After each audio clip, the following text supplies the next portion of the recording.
Cadbury mini eggs, Wonder Bar, Caramilk, Mr. Big, O. Henry, Mars, Terry's Orange. Today, not one of these can legally be called chocolate in Canada. And here's the part that should bother you. The companies never announced it. The law then forced the labels to change, quietly, and they were counting on you not to notice. So here's what we're going to do. I'm counting down 5 so-called chocolate brands that took the chocolate out of the bar while you weren't looking, showing you the 2-second package check that exposes every one of them, and then giving you the Canadian companies still selling the real thing, from corner store to world champion. Number 5. Terry's Orange. For decades, this was Terry's Chocolate Orange, the Canadian product name today. Terry's Orange Original Chocolatey Confection. And this one's almost sad. The ingredients start honest: sugar, cocoa man, cocoa butter, real chocolate right at the top. Then, a few lines down, vegetable oil, palm oil, shea nut oil. They didn't fake a chocolate, they ruined one, adulterated it just enough to lose the name that built it. And it only gets worse from here. Number 4. O. Henry. O. Henry has been on Canadian candy racks for a century. Flip today's bar over and run the race. Sugars first, including high fructose corn syrup, then peanuts, then 3 separate oil entries: modified palm, modified vegetable, modified palm kernel, before you ever reach the words unsweetened chocolate. The chocolate in this chocolate bar finished behind the oils. Hershey Canada isn't even hiding it.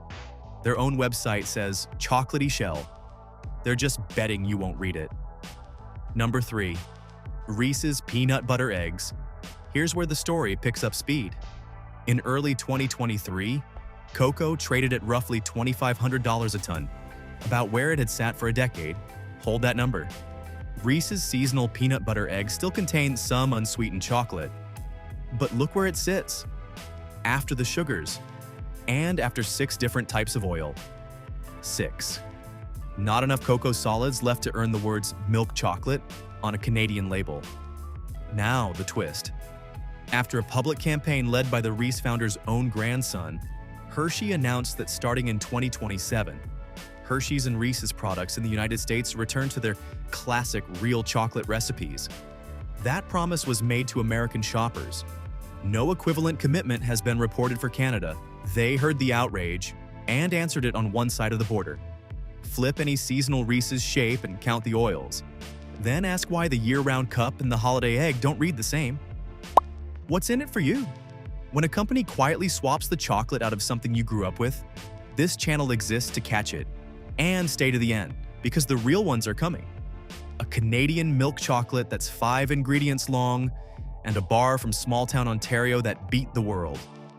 First, the top 2 of the worst. Number 2, Wonder Bar, Mr. Big, and Caramilk. Keep that cocoa number in your head. $2,500 a ton in early 2023. By December 18, 2024, cocoa futures hit $12,931, more than 5 times that price.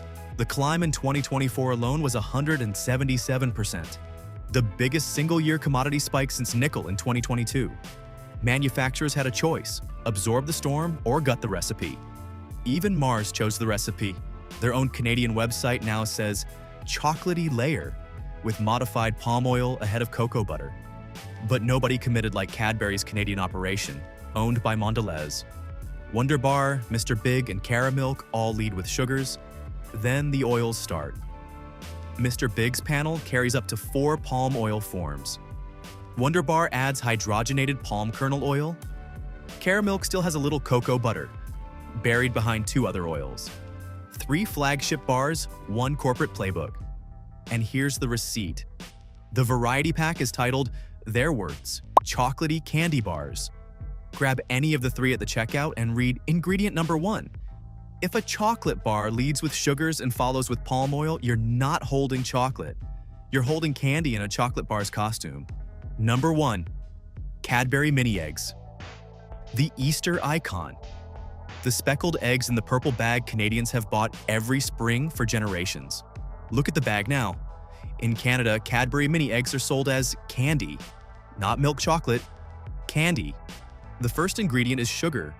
The third is modified palm and modified vegetable oil. Under Canadian law, this product can no longer legally be called chocolate, the word that built it. And here's the receipt that ends the argument. Cadbury sells a dairy milk bar with mini eggs mixed in. And on that bar's own panel, Mondelez splits the declaration: milk chocolate for the bar, mini eggs candy for the eggs. The company that makes mini eggs will not call mini eggs chocolate. And there's a reason it happened here first. An industry consultant told the Globe and Mail that companies experiment with cheap reformulations on their seasonal offerings, Easter eggs, Halloween shapes, because consumers are less likely to notice. Your kid's Easter basket is the test market. Now finish the stat stack with me. $2,500 a ton in the early 2023, nearly $13,000 at the peak in December 2024. Since then, cocoa has fallen far below that peak, though not back to the old normal. So did the chocolate come back? No. Industry veterans say it almost never does. Once a multinational cheapens a recipe, it stays cheap. Even after the crisis that excused it is over. They didn't shrink the egg and apologize. They didn't raise the price and level with you. They took the chocolate out of a chocolate egg, kept the purple bag, kept the price. And the only reason you know it all is that Canadian law made it illegal for them to keep saying the word. Here's the part they can't take away from you. Canada has some of the strictest chocolate laws in the world, stricter than Europe, which allows 5% substitute fats. In Canada, real chocolate cannot contain vegetable fats or oils at all, which means the label is forced to confess. 2 seconds, 2 steps. Step 1, the front. If you see candy, chocolatey, or chocolate flavored where chocolate used to be, that's a legal admission. Step 2, the back. If sugars lead in palm or vegetable oils show up before the chocolate does, you're holding a compound coating. One honest nuance: real chocolate can legally sit next to palm or coconut oil in a filling or cookie piece. That's the filling, not the chocolate. You're checking whether the chocolate itself is chocolate. And when it isn't, you get a waxier texture, a flatter flavor, a more cloying sweetness. The exact changes people blame on their aging taste buds. It was never your taste buds, it was the recipe. Now we will be talking about the Canadian heroes. Accessible.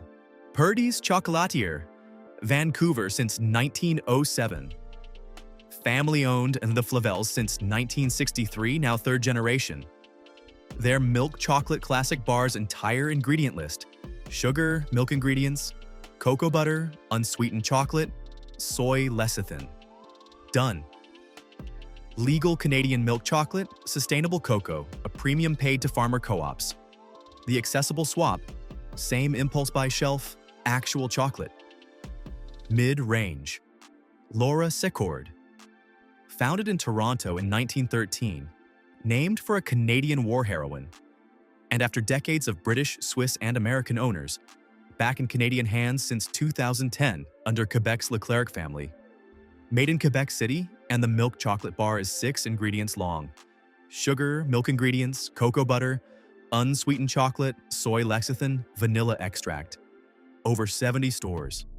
A century-old Canadian name that's actually Canadian again. Selling actual chocolate. Premium. Hummingbird and Quantu. And if you want to taste what those multinationals decided you didn't deserve, Canada makes some of the best chocolate on earth. Hummingbird in Almonte, Ontario. Over 90 international awards, including London's Golden Bean for the best chocolate in the world. Montreal's Quantu. Direct trade Peruvian cacao, best overall at the International Chocolate Awards with a dark milk bar made with Canadian milk.